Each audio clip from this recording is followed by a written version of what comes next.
Setahu saya natrium itu adalah garam. Jadi orang itu, si Poskes yang di Kejaksaan kemarin itu, yang di Polres yang lain, Pak Densulah, saya katakan aja lah, dia bilang bahwa jangan hanya lihat 0,2, lihat juga ada 150 natrium, tapi dia twist, dia bilang natrium cyanida. Padahal datanya ini adalah natrium. Karena yang membunuh itu setahu saya adalah CN negatif. Iya. Cyanidanya. Dia twist, dia bilang natrium cyanida 950. Oke. Kalau nggak salah saya. Oke, Kalau nggak salah setelah ini. baca ini, Kalau nggak salah. jadi saya lebih komplit. Karena saya nggak tidak begitu jelas apa yang dimaksud dengan 950. Dan saya sampai telepon Dokter Jaya, malam harinya saya sampai telepon, Dokter Jaya apa sih 950? Oh itu natria, Dokter Richard dia bilang. Dan natrium itu hal yang wajar dalam tubuh kita. Betul. Dia berbicara ya saya bilang kalau cuma natrium doang ya hal yang wajar. Saya bilang, karena Na positif kalau bertemu dengan cairan lambung, kalau saya nggak salah nih ya, sekali lagi saya dokter cupu ya, saya bilang kalau ketemu dengan cairan lambung akan menjadi NaOH. Oh gitu ya. Iya. Bagus banget kalau gitu. Ada yang bantu jelasin. Dia memang berupaya untuk menghilangkan semua kesedihan peristiwa-peristiwa lamanya. Dia berusaha bagaimana mematikan ingatan terhadap peristiwa itu, sebab dia bilang kalau saya tidak bisa mematikan ingatan saya terhadap bagaimana dia di sel dulu, bagaimana dia diperlakukan tidak adil, dia pasti bisa kolaps gitu. Jadi itu yang dia lakukan, dan sebagian dia bisa lupakan. Mengurus gitu benar nggak sih? Karena stres atau bagaimana? Kurus badannya maksudnya? Biasa sih, biasa. Dia memang orang tipe orang manja. Kedua tipe yang lebih mau mengorbankan dirinya daripada menyusahkan orang lain. Jadi dengan ibunya umpamanya, dia nggak pernah mau suruh kan di pengadilan datang. Kalau saya minta banyak, tolong dong ibunya diwawancara, jangan. Menolak, kasihan. Jadi umpamanya gini. Lebih bagus dia yang susah gitu. Jadi dia kalau sama ibunya dia nggak mau tunjukkan dia nangis. Sangat heran sebenarnya kok Pak Mahfud nggak pernah mau bicara sebagai Menteri Polhukam. Anda berharap seseorang tersebut atau pimpinan lembaga tertentu atau bahkan yang mewakili hal tertentu untuk merespon, menanggapi, bahkan berbicara perihal perkara J. Anda tidak salah. Bukan apatis kawan.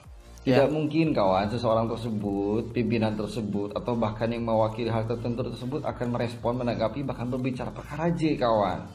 Masing-masing personal tersebut tersandera akan hal tertentu, kepentingan tertentu, bahkan selama hal tersebut tidak menguntungkan bagi mereka, mereka tidak akan melakukan hal tersebut kawan. Apalagi hal tersebut patut diduga akan merugikan dirinya sendiri maupun orang-orang yang mereka anggap kenal. Bukan lagi bicara elektabilitas, melainkan untung rugi kawan. Jadi salah besar bila kawan-kawan berharap lebih dari mereka yang kalian anggap biasa merespon, menanggapi di kasus lain untuk melakukan hal yang sama pada perkara J kawan. Dan kalau kalian berharap pula sama perwakilan kalian di tempat mertua indah, jangan berharap lebih kawan. Dibutuhkan lobby-lobby dan kesepakatan tertentu untuk dilakukan RDP. Tidak semudah itu kawan. Maka jangan berharap lebih kawan terhadap sosok-sosok yang biasanya merespon di kasus lain akan melakukan hal yang sama terhadap perkara J. Maka dibutuhkan kedewasaan emosional melihat sosok-sosok tersebut merespon atau bersikap perihal perkara J kawan. Ingat, kedewasaan emosional. Oke kawan, terima kasih. Mungkin pakar hukum tahu persis apa yang dibicarakan oleh beliau tadi. Itu masuk pasal ancaman. Jadi kalau seumpama dalam waktu dekat, walaupun J masih ada di lapas, kalau ada apa-apa, otomatis ada turut andil dari beliau tadi.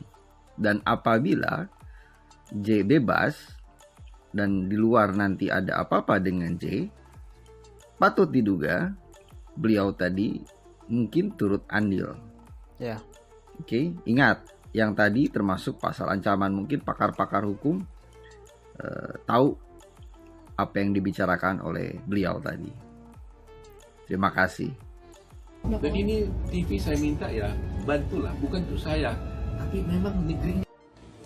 Betul sekali Pak Otto. Sebenarnya kasus ini agak gila juga ya, di mana seorang tahanan, seorang wanita Jessica ditaruh di sel tikus. Selama itu dia tetap nggak mau mengaku kalau salah. Dia tetap nggak mau mengakui perbuatannya, bahkan setelah dihukum 7 tahun pun dia nggak mengakui. Kan kalau kita tahu bandit-bandit kelas kakap, para teroris-teroris itu yang suka ngebom itu kan malah lebih terdidik lagi mentalnya. Dia terbiasa untuk ditekan, untuk perang, untuk siap mati. Dia saja baru dimasukkan beberapa hari biasanya itu sudah mengakui kesalahannya. Atau para bandar narkoba, pengedar narkoba yang sudah terdidik untuk bersembunyi-sembunyi seperti itu saja, mereka pada umumnya hanya beberapa hari sudah mengakui ketika dimasukkan di sel T. Tapi di kasus Jessica dia sampai berbulan-bulan tidak mengakui bahwa kesalahannya. Bahkan setelah dihukum pun dia tetap tidak mengakui. Saya tetap sangat respect dengan Jessica. Dia sangat memegang teguh dengan prinsip-prinsipnya. Jika dia tidak merasa salah, dia tidak mau mengakui perbuatan yang tidak dia lakukan. Dan saya sepakat itu.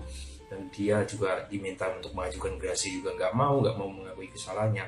Jadi ini seharusnya bisa menjadi pertimbangan dari para penegak hukum juga. Selain dia juga berperilakuan baik, harusnya dia bisa mendapatkan keringanan hukumannya dan juga bisa mendapatkan jalan untuk mendapatkan keadilan yang lebih baik lagi tentunya dalam kasus hukum ini. Mudah-mudahan saja para penegak hukum bisa terbuka mata dan terketuk hatinya juga dengan melihat prinsip kuat yang dipegang oleh seorang Jessica. Ya. Juga bagaimana cara penilaian keterangan seorang ahli? Bagaimana dia bisa dipercaya kalau dia pelanggar hukum? Nah, itu bagaimana dia bisa dipercaya kalau dia pelanggar hukum? Ya. Bagaimana junjungan Anda itu dipercaya kalau dia juga melanggar hukum? Ya, orang hukum. Ya, Sandi ya. Belajarlah banyak. Memberikan keterangan itu tuh tidak ada salahnya kalau Anda memberikan keterangan yang baik, yang jujur ya. Jangan mikirkan rupiah, jangan mikirkan kemewahan yang lain-lain ya. Ya inilah akibatnya. Sekarang gong sudah berbunyi, tinggal menunggu sejauh mana gong itu sampai di telinga Anda. Ya. Apakah Anda akan menyusul junjungan Anda? Bye-bye Sandi. Hukum di Indonesia ini jangan Pak Oto sampai. Aku malah mau tanya balik, Pak. Yang sebenarnya merusak hukum di negara ini siapa? Pak Oto atau Bapak dengan timnya? Karena sebenarnya kan kita sama-sama tahu yang menciptakan peristiwa, yang menciptakan barang bukti dan lain-lainnya ya dari pihak Bapak sendiri kan, kawan-kawan.